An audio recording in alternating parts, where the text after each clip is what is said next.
पसंद आया तो लाइक करो, पसंद नहीं आया तो टेस्ट चेंज करो। You're watching The Optimist, your place to grow, learn, and stay inspired. If you enjoy the vibe, do not forget to like, share, and subscribe. नमस्कार दोस्तों, बहुत बहुत स्वागत है आपका आपके अपने चैनल द ऑप्टिमिस्ट पर। और बहुत बहुत धन्यवाद आपका सबसे पहले हमारे जितने भी 5 वीडियोस हैं उसको इतना ज़्यादा प्यार देने के लिए। और इतने छोटी संख्या में होने के बावजूद जो व्यूज़ आ रहे हैं, जो आपका रिस्पांस आ रहा है वो बहुत अच्छा आ रहा है। मुझे मोटिवेट करता है कि मैं और ज़्यादा मेहनत करूं, अपने एंड से चीज़ों को और अच्छा करूं आपके लिए। सो अगेन बहुत बहुत धन्यवाद उस चीज़ के लिए आपका। मैं ट्राई करूंगा कि आगे भी ऐसे ही क्वालिटी को मेंटेन करूं। तो दोस्तों आज हमें क्या पढ़ना है? आज हम पढ़ने वाले हैं हेडिंग 3 से, जिसका टाइटल है France abolishes monarchy and becomes a republic. तो यहाँ पर हम देखेंगे कि अभी इसके पिछले वीडियो में आपने क्या देखा था कि 1791 की कॉन्स्टिट्यूशन ने फ्रांस को एक कॉन्स्टिट्यूशनल मोनार्की बनाया था, यानी वहाँ कॉन्स्टिट्यूशन भी था, किंग भी था।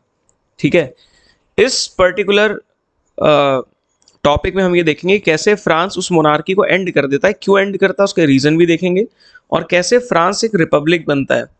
आगे बात करेंगे कि भाई रिपब्लिक क्या होता है। मोनार्की मतलब एक ऐसी व्यवस्था, एक ऐसा सिस्टम जहाँ पे रूलर्स किंग या क्वीन होते हैं।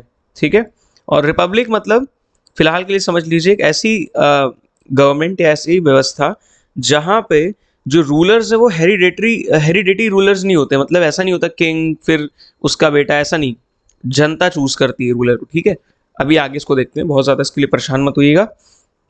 पहली सब हेडिंग है टेंशंस आफ्टर द कॉन्स्टिट्यूशन। कौन सा कॉन्स्टिट्यूशन? 1791 का कॉन्स्टिट्यूशन। अब हमें ये देखना है कि 1791 का कॉन्स्टिट्यूशन बना, उसके बाद ऐसी क्या चीज़ें हो गई कि फ्रांस में मोनार्की को ख़त्म करना पड़ गया। ठीक है, सबसे पहली जो चीज़ आई वो लुई 16 के एंड से हुई। हुआ क्या दोस्तों, लुई 16 ने बहुत प्रेशर में आके कॉन्स्टिट्यूशन तो साइन कर दिया, उसने एग्री कर लिया कि मैं कॉन्स्टिट्यूशन को मानूंगा, उसकी बातों को फॉलो करूंगा। लेकिन क्या ये उसने अपनी इच्छा से किया, अपनी विल से किया, अपनी मर्जी से किया? बिल्कुल नहीं। ये उसने लोगों के प्रेशर में आके किया। उसने देखा लोग बहुत ज़्यादा नाराज़ हैं, तो लुई 16 ने इस चीज़ के लिए एग्री कर दिया कि he will follow the constitution. But he was not happy and what he did, he secretly negotiated with the king of Prussia. तो ये प्रशिया जो देश है ये उस समय एग्जिस्ट करता था जिस समय की हम पढ़ाई कर रहे हैं, बात कर रहे हैं। फिलहाल के समय में नहीं है, उस जगह बाकी कंट्रीज ने वो, अब जो मॉडर्न टाइम में आप अगर मैप देखोगे यूरोप को तो आपको प्रशिया नहीं दिखाई देगा, उसकी जगह दूसरी कंट्रीज ने ले लिए। वर्ल्ड वॉर 2 के बाद ये कंट्री खत्म हो गई थी। खत्म होने का मतलब ऐसा नहीं गायब हो गई थी भाई, उसकी टेरिटरी किसी दूसरी कंट्री में चली गई, जिसको आज हम दूसरे नामों से जानते हैं। वो हम क्लास 10th में फर्स्ट चैप्टर में पढ़ेंगे। बाय द वे, अगर आपके कोई सिबलिंग्स, बड़े भैया दीदी, कोई आपका फ्रेंड 10th क्लास में, तो आप उनको इन्फॉर्म करिए कि बहुत जल्द, मे बी शायद कल से ही क्लास 10th के वीडियोस भी आना स्टार्ट हो जाएंगे। तो ये आप शेयर कर दीजिएगा अपने एंड से। चलिए, तो ये जो प्रशिया कंट्री थी, यहाँ के रूलर के साथ लुई 16 ने चुपचाप से सेटिंग कर ली। ठीक है, डीलिंग कर ली। डीलिंग क्या की उसने कि आप लोग क्या करो, आप लोग फ्रांस पे अटैक करो और फ्रांस में ये जो कॉन्स्टिट्यूशन का नया नाटक शुरू हुआ है, कॉन्स्टिट्यूशन को ख़त्म करो ताकि मेरी पावर वापस आ सके। तो जाहिर सी बात है, आप सोच के देखो, लुई 16 के पास एब्सोल्यूट पावर थी फ्रांस की, और आफ्टर दिस रेवोल्यूशन या कॉन्स्टिट्यूशन के आने के बाद उसकी पावर तो बहुत कम हो गई थी। ठीक है, तो किसी को भी अच्छा नहीं लगेगा, तो लुई 16 को भी अच्छा नहीं लगा। उसने क्या कर लिया, चुपचाप से सेटिंग कर ली किंग ऑफ प्रशिया के साथ कि भाई आप आके अटैक करो फ्रांस पे और मुझे मेरी पावर वापस दिलाओ। ठीक, अब आप ये सोचिए कि कैसे, अभी आप आगे आगे देखोगे कि प्रशिया के साथ ऑस्ट्रिया एक कंट्री थी, ये अभी भी है। तो ऑस्ट्रिया भी क्या करती है, एग्री करती है इस चीज़ के लिए कि वो भी हेल्प करेगी। तो दोस्तों सोचने वाली बात यह है, हमें समझना क्या है, किस बारे में हमको विचार करना है कि भाई ये प्रशिया और ऑस्ट्रिया को क्या मिल रहा था लुई 16 की हेल्प करके। तो बहुत सिंपल सी चीज़ है, देखो अगर आपके फ्रेंड सर्कल में मान लो 3 दोस्त हैं, ठीक है, और 2 दोस्त एक पर्टिकुलर टाइप का पेंसिल बॉक्स लेके स्कूल में आते हैं जो काफ़ी देखने में सुंदर है, तो जो तीसरा बच्चा होगा ना, वो भी अपने घर जाके अपने मम्मी पापा से कभी ना कभी, बहुत होशियार होगा तो अलग बात है, लेकिन बच्चा ही है तो वो भी अपने घर जाके अपने मम्मी पापा से ज़रूर बोलेगा कि मुझे भी वैसा ही पेंसिल बॉक्स चाहिए, ठीक है। तो यही कॉन्सेप्ट आप ज़रा इधर पे लगाओ। अगर ऑस्ट्रिया प्रशिया जहाँ पे किंग रूल कर रहे हैं, उनकी कंट्री में लोगों को ये पता चलेगा कि बगल वाली कंट्री जो फ्रांस की कंट्री है, वहाँ पे कॉन्स्टिट्यूशन है, वहाँ लोगों के पास राइट्स हैं, वहाँ पे किंग की पावर एब्सोल्यूट है, किंग एब्सोल्यूट नहीं है, किंग जो मन चाहे वो नहीं कर सकता। तो आपको लगता है कि वो लोग ज़्यादा दिन शांत बैठेंगे? वो लोग भी डिमांड करना स्टार्ट कर देंगे कि हमको क्या चाहिए, कॉन्स्टिट्यूशन चाहिए। तो प्रशिया और ऑस्ट्रिया, ये जो किंगडम्स थे, यहाँ के रूलर्स ने इसलिए एग्री किया लुई 16 की हेल्प करने के लिए, क्योंकि उनको डर था कि अगर फ्रांस में ये कॉन्स्टिट्यूशन को हटाया नहीं गया तो हमारे एरिया में भी क्या होगा, हमारे किंगडम्स में भी रेवोल्यूशन स्टार्ट हो जाएगा और हमारी पावर चली जाएगी। तो इस रेवोल्यूशन से बचने के लिए जो यूरोपियन मोनार्क्स थे, राजा लोग थे यूरोप के अलग अलग किंगडम्स के, इन लोगों ने लुई 16 को हेल्प करने की ठानी, डिसाइड किया। अब इससे पहले कि प्रशिया और ऑस्ट्रिया अटैक करती फ्रांस पे, फ्रांस की नेशनल असेंबली को ही पता चल गया कि प्रशिया और ऑस्ट्रिया उन पर अटैक करने वाले हैं, ठीक है। तो मज़ेदार बात ये थी कि प्रशिया और ऑस्ट्रिया के अटैक करने से पहले ही फ्रांस की नेशनल असेंबली ने डिक्लेयर कर दिया कि हम लोग प्रशिया और ऑस्ट्रिया के साथ अब वॉर में हैं, ठीक है, क्योंकि उनको खबर लग गई थी कि ये लोग उन पर अटैक करने वाले हैं। और ये डिक्लेरेशन कब हुई? अप्रैल 1792 में। बिल्कुल भी डरिएगा मत डेट्स को लेके, मैंने आपको पहले एक वीडियो बताया है कि इस चैप्टर के एंड में I will provide you a flow chart, जिससे उन बच्चों को फ़ायदा होगा जिन्होंने चैप्टर पूरा डिटेल में पढ़ा हुआ है। अब ये कोई शॉर्टकट नहीं है फ्लो चार्ट की, आपने उस आखिरी दिन उठे और आपने उस फ्लो चार्ट पढ़ लिया आपको सब कुछ आ जाएगा। आपको इस चैप्टर को पहले ध्यान से समझना होगा पॉइंट बाय पॉइंट, फिर आप बार बार सीक्वेंस ना भूलें, इसके लिए फ्लो चार्ट आपको हेल्प करेगा। तो फ्लो चार्ट कोई शॉर्टकट नहीं है, ठीक है, तो उसके लिए आप डरिए मत। फिलहाल बस इतना याद रखिए कि ऑस्ट्रिया और प्रशिया पे नेशनल असेंबली ने वॉर डिक्लेयर किया। डिक्लेयर मतलब उन्होंने बोला कि हम वॉर में जा रहे हैं, हम लड़ने वाले इन 2 किंगडम से, अप्रैल 1792 में। अब सेकेंड हेडिंग कह रही है द पीपल्स वॉर। बहुत सारे वॉलंटियर्स उन्होंने फ्रांस की आर्मी को ज्वाइन किया, ठीक है। वॉलंटियर्स कौन होते हैं? जैसे मैं बोलूँ कि चलो भाई आज हम लोग अपने स्कूल में साफ़ सफाई करने वाले हैं, श्रमदान करना है लोगों को, हम लोग स्कूल की साफ़ सफाई करेंगे। और किसी पे मैं कोई प्रेशर ना बोलूँ कि भाई, मैं पर्टिकुलर बच्चे की तरह पॉइंट आउट ना करूँ कि भैया आप भी आइए, आप भी आइए। बच्चे अपने आप से बोलने लग जाएंगे सर मैं भी चलना चाहता हूँ। तो ऐसे लोगों को वॉलंटियर्स कहते हैं, जो अपने मर्जी से किसी चीज़ में पार्ट लेते हैं। तो जब ये वॉर डिक्लेयर हुआ ना, तो फ्रांस के लोगों के अंदर ना बहुत ज़्यादा एक्साइटमेंट आ गई, बहुत ज़्यादा एंथुजियाज्म आ गया, बहुत ही एकदम वो मर मिटने को तैयार हो गए, क्योंकि उन्होंने हाल में ही एक फ्रीडम का स्वाद चखा था और उनको लगा कि ये ऑस्ट्रिया और प्रशिया जैसे देश उनकी आज़ादी को छीनना चाहते हैं, उनकी फ्रीडम को छीनना चाहते हैं। इसीलिए हज़ारों हज़ार वॉलंटियर्स, थाउजेंड्स ऑफ वॉलंटियर्स ने फ्रांस की आर्मी को ज्वाइन किया, ये बोल के कि हम भी आपके साथ इस वॉर में कंधे से कंधा मिला के लड़ेंगे ऑस्ट्रिया और प्रशिया से। और उनके लिए वॉर फ्रांस वर्सेस ऑस्ट्रिया या फ्रांस वर्सेस प्रशिया नहीं था, उनके लिए war people versus kings and aristocracies था। उनका मानना ये था कि ये वॉर किसी 2 कंट्रीज के बीच में नहीं है, 2 किंगडम्स के बीच में नहीं है कि फ्रांस और ऑस्ट्रिया या फ्रांस और प्रशिया की लड़ाई हो रही है। उनके हिसाब से ये जो लड़ाई थी, ये एक आम आदमी और किंग्स और ऐसे एरिस्टोक्रेटिक सिस्टम्स के बीच में है जो लोगों को एक्सप्लॉइट करते हैं, ठीक है। इसीलिए लोगों का एंथुसियाज्म थोड़ा और अलग लेवल पे आ गया। दोस्तों नेक्स्ट स्लाइड में हम देख रहे हैं कि जब ये वॉर स्टार्ट हुआ तो एक व्यक्ति थे, रूजे डिलाइल, इन्होंने एक सॉन्ग कंपोज किया, एक सॉन्ग बनाया जिसका नाम था ला मार्सेज। ठीक, तो रोजेट डिलाइल ने ये सॉन्ग कंपोज किया, बनाया, ला मार्सेज। और ये जो सॉन्ग था ये लोग उस टाइम बहुत गाते थे, ये उनको बहुत मतलब जोश देता था उस वॉर के टाइम पे। और बाद में यही सॉन्ग फ्रांस का नेशनल एंथम भी बन जाता है। ठीक है, तो आपको इसकी थोड़ा प्रोनाउंसिएशन मुश्किल है, इसे ला मार्सियस कहते हैं, इसे रूजे डिलाइल कहते हैं। ठीक है, इस नाम को आप इसकी स्पेलिंग पे खास ध्यान दीजिएगा। तो रूजे डिलाइल ने ला मार्सियस नाम पे एक सॉन्ग क्रिएट किया जो काफ़ी पॉपुलर था उस समय, लोग इसे गाया करते थे। ये लोगों को काफ़ी हिम्मत और जोश देता था, और बाद में चल के यही सॉन्ग फ्रांस का नेशनल एंथम बन गया। ठीक है, अगेन अब आप देखोगे जब वॉर होती है तो बहुत सारी प्रॉब्लम्स आती हैं लोगों के सामने, तो ये वॉर भी कुछ अलग नहीं था। यहाँ पे भी वॉर्स के टाइम पे बहुत सारे लोगों को हार्डशिप्स यानी मुश्किलें फेस करनी पड़ी। कैसे? पहली बात, वॉर होगी तो ऐसा तो है नहीं कि आपका कुछ नुकसान ही नहीं होगा। आप कितने भी ताकतवर हो, जब आप वॉर में जाएंगे तो कुछ लोग आपके मारे जाएंगे, आपकी प्रॉपर्टी खराब होगी, आपके रिसोर्सेज यूज होंगे। तो फ्रांस में भी जब ये वॉर स्टार्ट हुई विद ऑस्ट्रिया एंड प्रशिया तो बहुत सारी लॉसेस देखने को मिली, हार देखने को मिली फ्रांस को कई फ्रंट्स पे।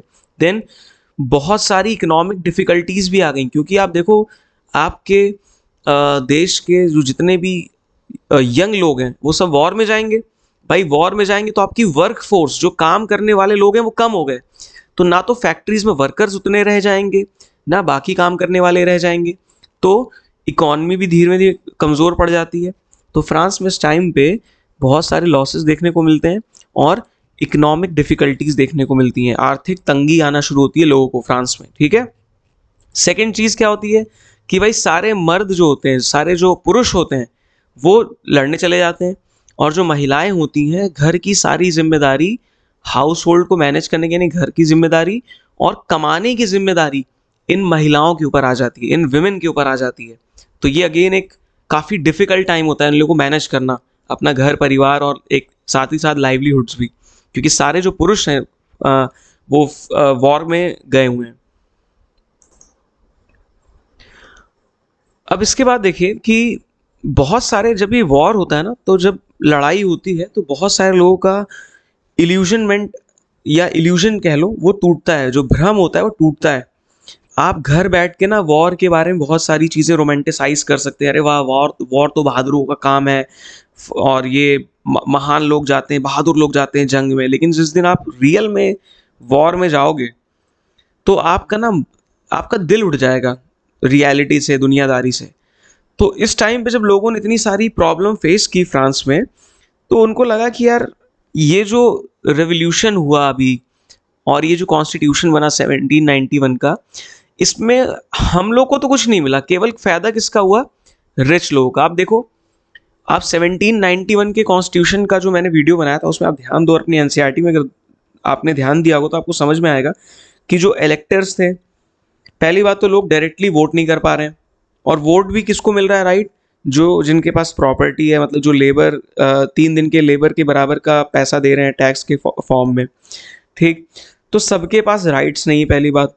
दूसरा, जो इलेक्टर्स हैं वो सबसे रिच लोग हैं सोसाइटी के, जाहिर सी बात है उनमें से फिर असेंबली वाले चुने जाते थे, नेशनल असेंबली वाले, वो भी रिच लोग थे। तो बहुत सारे लोगों को ये फील होने लगा कि ये जो रेवोल्यूशन है ये अभी ख़त्म नहीं होना चाहिए, इसको और भी आगे बढ़ना चाहिए, इसको और आगे चलना चाहिए, क्योंकि अभी भी ये जो कॉन्स्टिट्यूशन है किसको फेवर करता है? केवल रिच लोगों को, तो गरीबों को तो कुछ मिला ही नहीं उनके हिसाब से। तो ये फीलिंग वॉर के टाइम लोगों में आने लग गई। ठीक, और अब इन लोगों ने क्या करना शुरू किया? They started forming political clubs. इन्होंने अपने अपने क्लब्स बनाने शुरू किए। क्लब्स का मतलब आप फिलहाल ये समझ लो कि लोगों ने अपने अपने ग्रुप्स बनाने शुरू किए। ठीक, तो जैसे मान लो कि क्लास में जो टीचर है वो किसी पर्टिकुलर कुछ 5-6 जो होशियार बच्चे हैं उन्हीं पर ध्यान दे, तो ऐसा नहीं कि जो बाकी बच्चे हैं वो चुपचाप उदास बैठे रहेंगे, वो भी अपना अपना ग्रुप बना लेंगे, आपस में अपने बात करेंगे, चाहे कैसे भी बच्चे हों। लेकिन भाई वो ऐसा थोड़ी कि चुपचाप बैठे रहेंगे अलग अलग, कि भाई टीचर कुछ ही बच्चों को फेवर करता है, वो कुछ होशियार बच्चों का अपना अलग ग्रुप है, तो भाई कमज़ोर बच्चे भी अपना ग्रुप बनाएंगे। आप देखो अपनी क्लास में, आप देखो देयर आर सर्टेन ग्रुप्स, कुछ अच्छे बच्चों का ग्रुप होगा जिसमें बहुत पढ़ने वाले बच्चे होंगे, कुछ शैतान बच्चों का ग्रुप होगा, बट ग्रुप्स होते हैं। ठीक है, even if they are weak. तो फ्रांस में भी जो बड़े लोग थे उनका कब्जा तो भाई सरकार पे था। जो कमज़ोर लोग थे, जो मिडिल क्लास के लोग थे, they started forming political clubs, उन्होंने अपने अपने ग्रुप्स बनाने शुरू किए। ठीक है, और अब ग्रुप्स क्यों बनाए? क्योंकि वहाँ पे वो लोग डिबेट करते थे, आपस में बातचीत करते थे रिलेटेड टू पॉलिटिक्स, कि कंट्री में क्या चल रहा है, क्या सही है, क्या गलत है। And they also started planning, अब आगे क्या करना है, इसकी प्लानिंग भी वो इन ग्रुप्स में करते थे। ठीक, तो ये पॉलिटिकल क्लब्स लोगों ने बनाए। इन सारे ग्रुप्स में सबसे ज़्यादा जो फेमस और पावरफुल ग्रुप बना वो बना जैकोबिन्स का। ये स्पेलिंग है जैकोबिन्स का। ये जो नाम है जैकोबिन्स, ये एक कॉन्वेंट के नाम से लिया गया है। ठीक है, पेरिस में, पेरिस जो शहर है वहाँ पे एक कॉन्वेंट था, उसके नाम से इस ग्रुप का नाम लिया गया जिसका नाम है जैकोबिन्स। ठीक है, अब देखिए कॉन्वेंट क्या होते हैं। कॉन्वेंट का मतलब समझ लो एक ऐसी बिल्डिंग, एक ऐसी जगह जहाँ पे सारे वो लोग रहते हैं जिन्होंने अपनी लाइफ रिलीजन के नाम कर दी है। तो जैसे हमारे यहाँ मठ होते हैं, मठ आश्रम होते हैं जहाँ पे बहुत सारे लोग जो भाई जिन्होंने दुनियादारी छोड़ दी है, सिर्फ भगवान का काम करते हैं, भगवान का नाम लेते हैं, वो रहते हैं साथ में सब। ठीक है, और अक्सर ये लोग सेलिब्रेट होते हैं, मतलब ब्रह्मचारी होते हैं। ठीक है, शादी वादी नहीं करते। तो इसी तरह विदेश में कॉन्वेंट्स होते थे या होते हैं अभी भी, जहाँ पे वो लोग जिन्होंने अपनी लाइफ रिलीजन के नाम कर दिया है, स्पेशली क्रिश्चियनिटी, तो उधर पे तो क्रिश्चियनिटी चलता था। तो ऐसे जो कॉन्वेंट्स थे उसमें से कॉन्वेंट का नाम ये सेंट जेकब के नाम पे था वो। तो इस ग्रुप ने, जैकोबिन्स ने, ये नाम वहीं से लिया। ठीक है, तो इनका नाम जैकोबिन्स था और ये सबसे पावरफुल और फेमस क्लब था। क्लब्स बहुत सारे थे, पॉलिटिकल क्लब्स, उनमें सबसे ज़्यादा फेमस था ये। अब जैकोबिन्स में मोस्टली तो भाई सब मेन का ही दबदबा था उस समय सोसाइटी में, लेकिन ऐसा नहीं कि औरतों ने अपने ग्रुप्स नहीं बनाए, महिलाओं ने अपने ग्रुप नहीं बनाए। तो बहुत सारी विमेन ने अपने खुद के क्लब्स बनाए, और इनके जो क्लब्स थे इन्होंने अपनी डिमांड्स के लिए बनाए, अपनी डिमांड्स को रखने के लिए। भाई विमेन की डिमांड क्या होगी? आप देखो, विमेन को वोटिंग राइट नहीं था। अभी तक आप फ्रांस में देखोगे कि मेन में 25+ वाले लोग जो 3 दिन के अपने मेहनताने के बराबर क्या करते हैं, टैक्स पे करते हैं। एक नॉर्मल लेबर की जितनी डेली वेज होता है, उसको अगर 3 दिन के हिसाब से देखा जाए तो उतना अगर आप टैक्स पे करते थे तो आप वोटिंग कर सकते थे, और अगर आप 25 साल से ऊपर हैं तो। बट वुमेन को तो बिल्कुल ही कंसिडर ही नहीं किया जाता था, उनको तो देखा ही नहीं जाता उनकी तरफ कि उनको वोटिंग राइट देना है कि नहीं देना है। तो बहुत सारी महिलाओं ने भी अपने पॉलिटिकल ग्रुप्स बनाए अपनी प्रॉब्लम्स के लिए बात करने के लिए। तो सिर्फ वोटिंग राइट एक प्रॉब्लम नहीं थी, लेकिन सबसे बड़ी उनकी समस्या थी कि उनको वोटिंग राइट्स और ये पॉलिटिकल राइट्स नहीं मिले थे। तो ये अपनी डिमांड को लेकर उन्होंने अपने अपने ग्रुप्स बनाए। अब दोस्तों हमें यहाँ पे जैकोबिन्स की बात करनी है, और जैकोबिन्स का बहुत ज़्यादा इंपॉर्टेंट रोल है फ्रांस के रेवोल्यूशन में। जैकोबिन्स का एक और नाम था सैन कुलॉट्स। इनको सैन कुलॉट्स कहते थे। अभी बताते हैं इसका रीज़न क्या है, what is the meaning of sans culottes. ठीक है, तो जैकोबिन्स जो थे, अभी जैसे मैंने आपको पिछली स्लाइड में बताया कि ये मोस्टली लोअर और मिडिल सेक्शन से आते थे, मतलब ये बहुत ज़्यादा रिच लोगों का ग्रुप नहीं था जैकोबिन्स। इसके मोस्टली मेंबर्स, लगभग ज़्यादातर जो मेंबर्स हैं वो या तो बहुत ही लोअर सेक्शन से आते थे, गरीब वर्ग से आते थे सोसाइटी के, या जो मिडिल सेक्शंस हैं, मिडिल क्लास लोग हैं, उनमें से आते थे। ठीक, कैसे लोग? जैसे शॉपकीपर्स, दुकान वुकान चलाते हैं, आर्टिसंस, कारीगर वगैरह जो होते हैं, वेज वर्कर्स, ऐसे लोग जो डेली के हिसाब से काम करते हैं, मतलब डेली काम करते हैं और डेली पैसा मिलता है। ठीक है, जो वर्कर्स वगैरह होते हैं। देन सर्वेंट्स, जो नौकर वगैरह होते हैं, वो सब भी इस जैकोबिन क्लब के मेंबर्स थे। यानी कुल मिला के आपको इसमें ये चीज़ याद रखनी है कि लोअर सेक्शन से और जो मिडिल सेक्शन है, कहाँ का लोअर और मिडिल? सोसाइटी का, जो समाज में पुअर लोग हैं, जो मिडिल क्लास के लोग हैं, वो जैकोबिन क्लब के पार्ट थे। ठीक है दोस्तों, आगे बढ़ते हैं। ये जो जैकोबिन्स थे, इनके जो लीडर थे, इनका नाम था मैक्सिमिलियन रॉबेस्पियर। ठीक है, तो जैकोबिन क्लब के लीडर का नाम मैक्सिमिलियन रॉबेस्पियर था। ये आपको याद रखना है, इसकी स्पेलिंग अच्छे से देख लीजिएगा। अब यहाँ पर आप एक चीज़ देखोगे कि जो अभी हमने स्टार्टिंग पढ़ा था, इनको सैन कुलॉट्स कहा जाता था। वो नाम क्यों पड़ा, उसका रीज़न देख लेते हैं। देखिए, फ्रांस में अक्सर जो रिच लोग होते थे they use to wear this kind of clothes, जिसमें वो घुटने तक देखो पैंट्स होते थे, उसके नीचे फिर एक लॉन्ग ऐसे प्लेन सा कुछ होता था। इन्हें नी ब्रीचेस कहा जाता था। ठीक, इनको कहते थे नी ब्रीचेस। तो ये जो जैकोबिन्स थे, they wanted to appear different, वो चाहते थे कि उनकी जो पहचान, उनकी जो आइडेंटिटी हो, वो इस एरिस्टोक्रेटिक क्लास से थोड़ा सा डिफरेंट हो, अलग हो, वो अलग दिखाई दें। तो they started wearing this full trouser thing, ये से फुल ट्राउजर पहनते थे, इसमें स्ट्रिप्स होती थी ऐसे।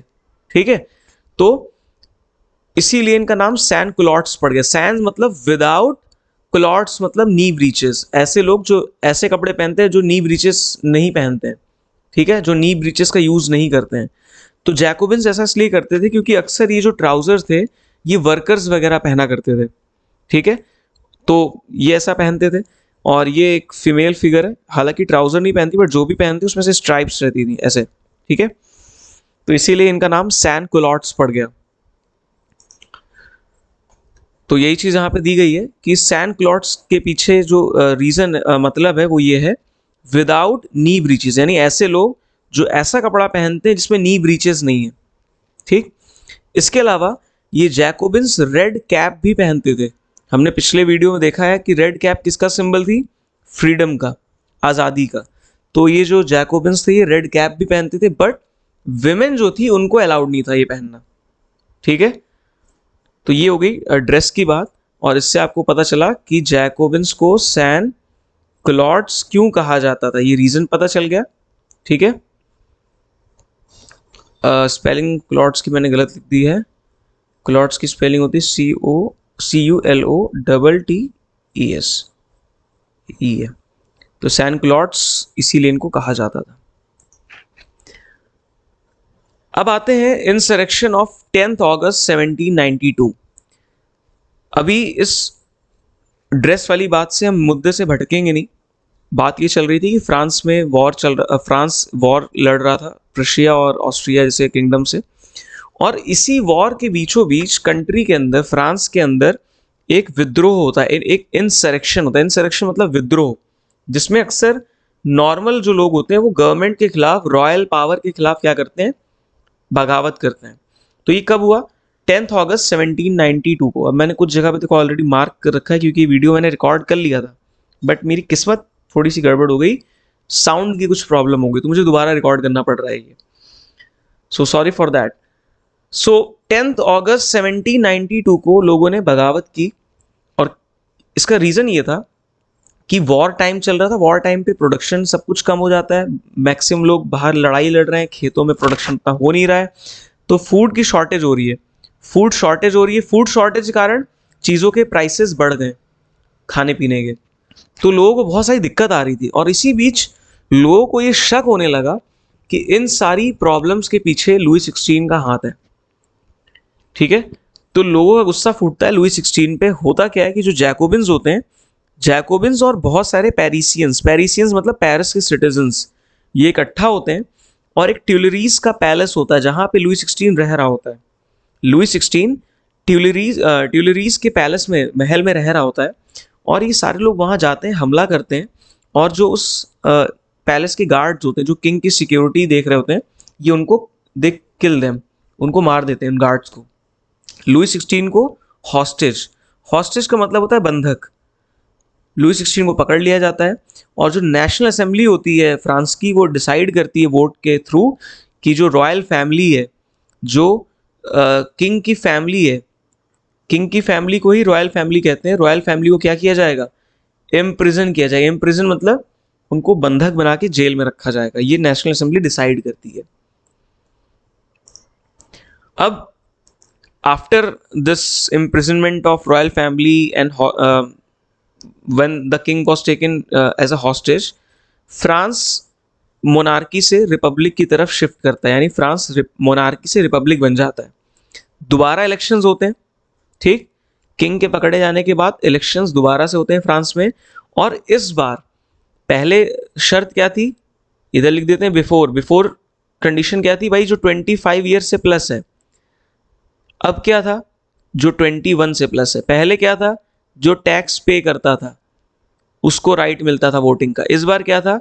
कि टैक्स पे करो या ना करो, आप दोनों ही केसेस में आपको वोटिंग का राइट मिलेगा।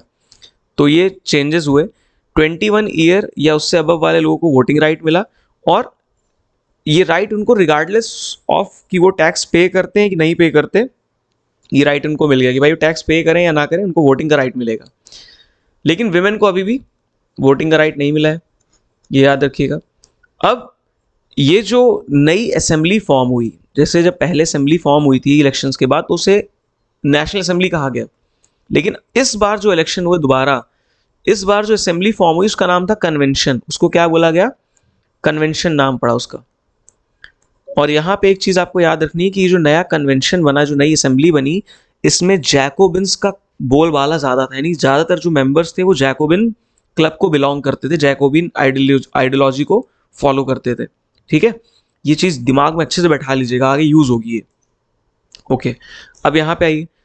अब 21 सितंबर को ऑफिशियली, 21 सितंबर 1792 को ऑफिशियली मोनार्की को क्या कर दिया गया? एबॉलिश कर दिया गया। मोनार्की को, यानी जो राजा रानी वाला सिस्टम है, इसको खत्म कर दिया गया। और फ्रांस को क्या बना दिया गया? मोनार्की बना दिया, सॉरी रिपब्लिक बना दिया। रिपब्लिक का मतलब एक ऐसा सिस्टम गवर्नमेंट का जहाँ पे जो रूलर होता है, जो किंग या जो किंग कह लो, किंग तो नहीं रहेगा, जो भी हेड है गवर्नमेंट का, वो हेरिडेटरी रूलर नहीं होता। हेरिडेटरी मतलब ऐसा नहीं कि उसके फादर किंग थे इसीलिए वो किंग बन गया या रूलर बन गया। वो रूलर बनेगा, वो गवर्नमेंट में आएगा जिसको गवर्नमेंट लोग चुनेंगे, सिटीजन्स चुनेंगे। ठीक है, तो फ्रांस पहले मोनार्की था, किंग का रूल था। अब फ्रांस मोनार्की से किसकी तरफ शिफ्ट हो गया? एक रिपब्लिक की तरफ शिफ्ट हो गया, रिपब्लिक बन गया। एक ऐसा सिस्टम बन गया वहाँ पे गवर्नमेंट का जहाँ पे जो रूलर था वो वंशानुगत क्रम से नहीं बनता, कि मतलब फादर के बाद बेटा, तो हेरिडेटरी रूलर नहीं था कोई वहाँ पे। देन आफ्टर दिस जो नेक्स्ट हेडिंग है, execution of the king and queen. Louis 16 पे केस चलता है। लुई 16 पर केस चलता है। केस किस चीज़ का चलता है? ट्रीजन का। ट्रीजन का मतलब होता है देशद्रोह। यानी लुई 16 पे ये आरोप लगाया जाता है कि आपने फ्रांस के साथ, देश के साथ क्या किया है? गद्दारी की है। बाकी दूसरे किंगडम्स के साथ मिलकर जो अटैक करने की आपने प्लानिंग की थी, इसको ट्रीजन माना जाता है, देशद्रोह माना जाता है। लुई 16 पे केस चलता है, और इसी केस के चलते 21 जनवरी 1793 को बीचों बीच चौराहे के, उस चौराहे का नाम होता है प्लेस ड ला कॉनकॉर्ड। ठीक है, एक बार मैं इसका प्रोनाउंसिएशन दोबारा से आपको बता देता हूं, ये थोड़ा सा डिफिकल्ट है। सो प्लेस ड ला कॉनकॉर्ड ये एक स्क्वायर था। स्क्वायर मतलब पब्लिक स्क्वायर का मतलब चौराहा एक तरह से कह लो। तो पेरिस का एक बहुत बड़ा चौराहा था। इसी चौराहे में सबके सामने पब्लिकली लुई 16 को 21 जनवरी 1793 को एग्जीक्यूट कर दिया था, मार डाला जाता है। और जनवरी में ये घटना हुई। अक्टूबर में, इसी साल अक्टूबर 1793 में मैरी एंटोनेट को ख़त्म कर दिया जाता है। ठीक है, अब आपकी बुक में एक ऐसा पिक्चर आपको देखने को मिलेगी। ये एक पेंटिंग थी जो एक आर्टिस्ट, एक फ्रेंच आर्टिस्ट थी। मज़ेदार बात क्या थी, मैं कह रहा हूँ आर्टिस्ट थी, एक फीमेल आर्टिस्ट थी जिनका नाम था नैनाइन वेलेन। और ये बात इंपॉर्टेंट इसलिए है क्योंकि उस टाइम तक आप देखोगे फ्रांस में जो महिलाएं हैं उनको पब्लिकली बहुत कम चांसेस मिलते थे। हमने पढ़ा है ना कि जॉब्स वगैरह चांस, अभी सॉरी आगे पढ़ेंगे कि विमेन को, एक फ्रेंच विमेन को बहुत ज़्यादा राइट्स नहीं मिले हुए थे। लेकिन इस दौरान जब ये रेवोल्यूशन, ये सब चीज़ चल रही थी, तो कुछ विमेन पब्लिक लाइफ में आना शुरू करती हैं, जिसमें से एक नैनाइन वेलाइन होती हैं। ये एक आर्टिस्ट होती हैं और ये वाली पिक्चर ड्रॉ करती हैं, पेंट करती हैं। इसमें देखो एक फीमेल को लिबर्टी की तरह दिखाया गया, जैसे मैंने आपको बताया था कल सिंबल्स में। जैसे हम लोग भारत देश को एक फीमेल फिगर की तरह दिखाते हैं, एक महिला की तरह, जिसको हम कहते हैं भारत माता। गंगा नदी को हम कहते हैं गंगा माता, एक फीमेल फिगर बनाते हैं, कहते हैं ये गंगा माता है। ठीक है, तो कई बार कुछ चीज़ों का पर्सोनिफिकेशन किया जाता है, उसको एक ह्यूमन फॉर्म में दिखाया जाता है। तो नैनाइन वेलाइन ने यहाँ पर जो लिबर्टी, जो आज़ादी है, उसको एक फीमेल की तरह दिखाया गया है। देखो इसके हाथ में एक रेड कैप भी है, ये सिंबल है फ्रीडम का। तो कहने का मतलब ये है कि इस टाइम पे ड्यू टू रेवोल्यूशन बहुत सारी औरतें, महिलाएं पब्लिक लाइफ में आने लगती हैं, पेंटर का काम करती, पेंटिंग करती हैं, जॉब्स वगैरह करती हैं, ठीक है। तो थोड़ा थोड़ा उनका जो पार्टिसिपेशन है वो बढ़ने लगता है ड्यू टू रेवोल्यूशन। यहाँ पे दोस्तों इस पार्ट का एंड होता है। अगले पार्ट में हम लोग बहुत ही इंटरेस्टिंग टॉपिक पढ़ेंगे, द रीन ऑफ टेरर। बहुत ही इंटरेस्टिंग पार्ट है वो इस चैप्टर का। तब तक के लिए आपके जो भी डाउट्स हैं, जो भी सजेशंस हैं, बिल्कुल आप ऑनेस्टली आप उसको कमेंट सेक्शन में लिख सकते हो। यहाँ पे बहुत ही डेमोक्रेटिक चैनल है, ये आपका चैनल है। आप जो बोलेंगे उस हिसाब से चीज़ें चलेंगी। आप अपने सीनियर्स को बता दीजिएगा, अपने सिबलिंग्स को, कि बहुत जल्दी मे बी कल परसों में हम लोग टेंथ का जो पहला चैप्टर है हिस्ट्री का, उसकी सीरीज़ भी स्टार्ट करने वाले हैं। तो आप ये खबर अपने सीनियर्स को, अपने भाई बहनों को, जो बड़े भाई बहन को बता सकते हैं। Till then, if you like this video please leave a like. बहुत अच्छा लगा तो कमेंट ज़रूर करिएगा। मुझे बहुत अच्छा लगता है जब मैं आपके कमेंट्स पढ़ता हूँ। शेयर करिएगा अपने फ्रेंड्स के साथ, इफ़ पॉसिबल अपने सोशल मीडिया पे, इंस्टाग्राम, स्नैपचैट या व्हाट्सएप पे जो स्टोरी लगाते हैं, स्टेटस लगाते हैं, उस पर आप शेयर करिए, ताकि ज़्यादा से ज़्यादा लोगों को इस फ्री एजुकेशनल मूवमेंट का फ़ायदा हो। टिल देन, जय हिंद, जय भारत, ख्याल रखिएगा अपना।